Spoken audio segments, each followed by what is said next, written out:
دانیہ کی حالت ہر کسی کو نظر آ رہی ہے اور سب کو پتہ چل رہا ہے کہ وہ کتنی کمزور ہے، لیکن اگر کسی کو نہیں فرق پڑتا تو وہ اس کے سسرال والے ہیں۔ بینا بیگم تو چلو ہیں ہی اس کے خلاف، اور وہ تو یہی چاہتی ہیں کہ کسی طریقے سے اس کی پریگننسی ہی ختم ہو جائے۔ جبھی تو ڈاکٹر سے واپسی پہ جب گھر میں حماد صاحب نے ان سے پوچھا کہ آخر بینا کی طبیعت خراب کیوں ہو گئی تھی، جو بھی سمپٹمز نظر آ رہے تھے، مجھے تو یہی لگا کہ شاید گھر میں کوئی خوشخبری آنے والی ہے۔ پر بینا بیگم نے گھر میں خوشخبری کے بارے میں کسی کو نہیں بتایا، الٹا یہ کہہ دیا کہ مجھے تو بہت افسوس ہوا ڈاکٹر کی بات سن کے، اور یہ بات سن کے دل بھی اداس ہو گیا کہ بینا اتنی کمزور ہے، اسی لیے وہ یہ خوشخبری ہمارے گھر میں کبھی نہیں دے پائے گی۔ اس بات پہ تو حماد صاحب کے ساتھ ساتھ ولید کا بھی دل اداس ہو جاتا ہے، اور بینا بیگم اپنے نئے رولز دانیہ کے لیے گھر میں لاگو کر دیتی ہیں کہ اس کو چاہیے کہ بہت زیادہ ایکسرسائز کرے، جو بھی اس کا دل ہو اپنے لیے الگ سے بنا لیا کرے،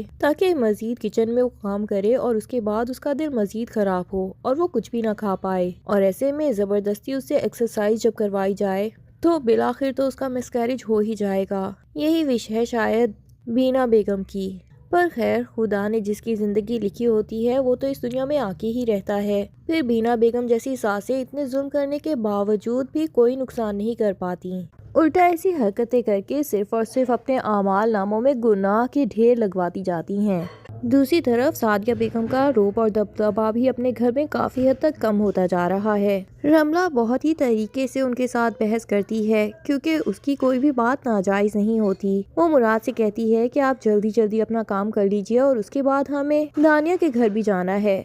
جبکہ سعدیہ بیگم پہلے کی طرح روب سے کہتی ہیں کوئی ضرورت نہیں ہے دانیہ کے گھر جانے کی، ایسے طبیعت خراب ہوتی ہی رہتی ہے کسی نہ کسی کی، وہ ہماری ایسی کوئی رشتہ دار نہیں لگتی کہ جس کی طبیعت خراب ہونے پہ ہم پوچھنے چلے جائیں۔ پر اس سے پہلے کہ رملہ کوئی جواب دے، نیاز حسین خود ہی بول دیتا ہے کہ وہ میری بیٹی ہے اور مرتے دم تک میری ہی بیٹی رہے گی، چاہے تم اس سے جتنی بھی لا تعلق ہو جاؤ، اور ہم اس کی طبیعت کا پوچھنے جا رہے ہیں۔ تم نے ہمارے ساتھ چلنا ہے یا نہیں وہ تمہاری اپنی مرضی ہے، لیکن ہم پہ تم اپنی پابندیاں بالکل نہیں لگا سکتی۔ سعدیہ بیگم تو منہ بسور کے بیٹھ جاتی ہیں، لیکن جب یہ لوگ دانیہ کے گھر جاتے ہیں تو اس کو دیکھ کے تو اچانک سے جیسے ڈر ہی جاتے ہیں۔ دانیہ بہت ہی زیادہ کمزور محسوس ہو رہی ہوتی ہے اور اس کا رنگ بالکل پیلا زرد ہو جاتا ہے۔ نیاز حسین تو بول ہی پڑتا ہے کہ دانیہ جب میں نے تمہاری اور سونیا کی شادی کی تھی تو تم لوگوں کو ایک بات تو میں نے اچھے سے سمجھا کے بھیجا تھا کہ میں بیٹیوں کی شادیاں ان کے گھر بسانے کے لیے کر رہا ہوں،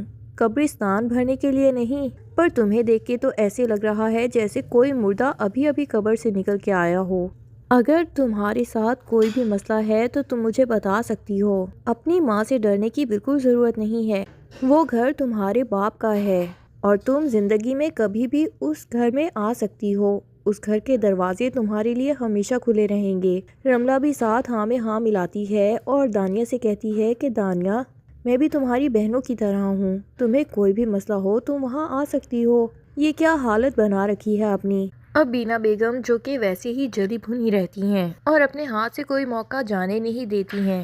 وہ تو فوراً ہی بول دیں گی کہ یہ رنگ اس کا کل سے ہوا ہے جب سے آپ کے گھر سے آئی ہے، پتہ نہیں اب سعدیہ بہن نے وہاں پہ اس کو کیا کہا ہے ایسا کہ جو اس نے دل پہ ہی لگا لیا ہے۔ بہرحال ہمیں جو باتیں بتائی ہیں وہ بھی کوئی خاصی اچھی نہیں ہیں، اور نیاز حسین کو سعدیہ کی کہی وہ باتیں یاد آ جاتی ہیں۔ تبھی وہ اپنی بھابھی سے معذرت کرتا ہے کہ اگر آپ نے میری کسی بات کا برا منایا ہو تو مجھے معاف کر دیجئے۔ باقی سعدیہ کی عادت تو ہم خود بھی جانتے ہیں، وہ طعنہ دینے کا کوئی بھی موقع ہاتھ سے جانے نہیں دیتی۔ سچ پوچھیں تو مجھے خود بھی اس کا یہ ایٹیٹیوڈ کل بہت برا لگا تھا۔ دوسری طرف مراد ولید کو باہر لے جاتا ہے کیونکہ وہ اپنی ممانی کے سامنے کوئی بات کر کے ان کا دل نہیں دکھانا چاہتا۔ تبھی وہ سائڈ پہ لے جا کے ولید سے پوچھتا ہے کہ کیا میری بہن یہاں خوش بھی ہے۔ اب ولید تو فوراً سے مراد سے کہہ دیتا ہے کہ آپ کی امی نے ہماری امی کے ساتھ جو کچھ زندگی میں کیا وہ سب امی بھلا نہیں پائی ہیں، اور شاید ابھی تک وہ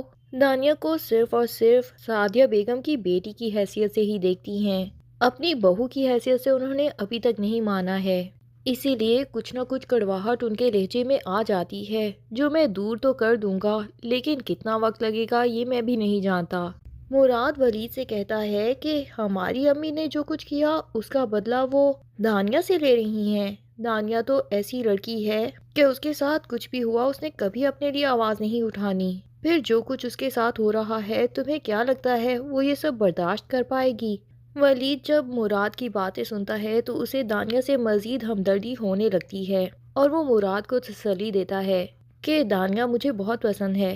ویسے بھی وہ جتنی نرم دل ہے مجھے نہیں لگتا کہ میری زندگی میں اس سے اچھی کوئی لڑکی آ سکتی ہے۔ میں تمہیں یقین دلاتا ہوں کہ میں امی کے مظالم سے اسے جلد ہی چھٹکارا دلوا دوں گا اور دانیہ کا پورا خیال بھی رکھوں گا۔ مراد بھی کہہ دیتا ہے کہ مجھے تم سے اچھے کی ہی امید ہے۔